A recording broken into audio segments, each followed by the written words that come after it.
بسم الله الرحمن الرحيم صاد والقرآن ذي الذكر بل الذين كفروا في عزة وشقاق كم أهلكنا من قبلهم من قرن فنادوا ولا حين مناص وعجبوا أن جاءهم منذر منهم وقال الكافرون هذا ساحر كذاب أجعل الآلهة إلها واحدا إن هذا لشيء عجاب وانطلق الملأ منهم أن امشوا واصبروا على آلهتكم إن هذا لشيء يراد ما سمعنا بهذا في الملة الآخرة إن هذا إلا اختلاق أأنزل عليه الذكر من بيننا بل هم في شك من ذكري بل لما يذوقوا عذاب أم عندهم خزائن رحمة ربك العزيز الوهاب أم لهم ملك السماوات والأرض وما بينهما فليرتقوا في الأسباب جند ما هنالك مهزوم من الأحزاب كذبت قبلهم قوم نوح وعاد وفرعون ذو الأوتاد وثمود وقوم لوط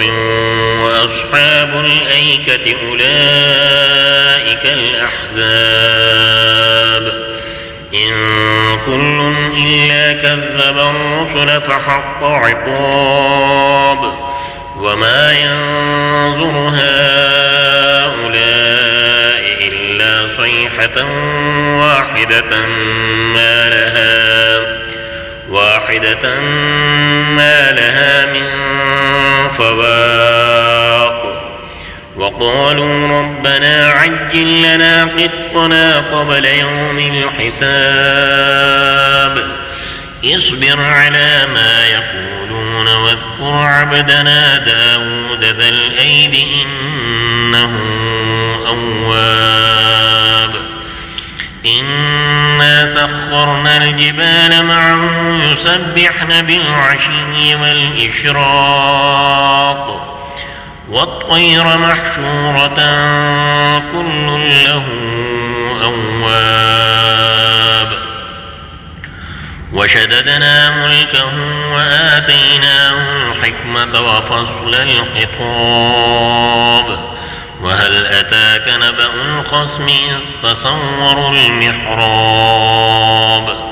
إذ دخلوا على داود ففزع منهم قالوا لا تخف خصمان بغى بعضنا على بعض فاحكم بيننا بالحق ولا تشطط واهدنا إلى سواء الصراط إن هذا أخي له 99 نعجة ولي نعجة واحدة فقال اكفلنيها وعزني في الخطاب قال لقد ظلمك بسؤال نعجتك إلى نعاجه وإن كثيرا من الخلطاء ليبغي بعضهم على بعض إلا الذين آمنوا وعملوا الصالحات وقليل ما هم وظن داود أنما فتناه فاستغفر ربه وخر راكعا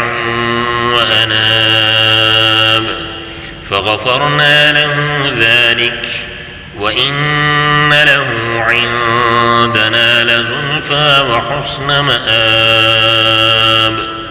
يا داود إنا جعلناك خليفة في الأرض فاحكم بين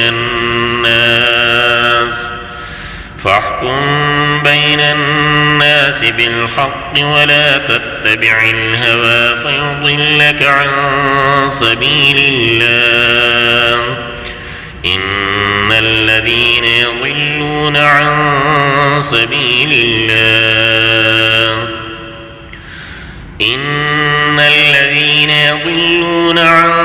سبيل الله لهم عذاب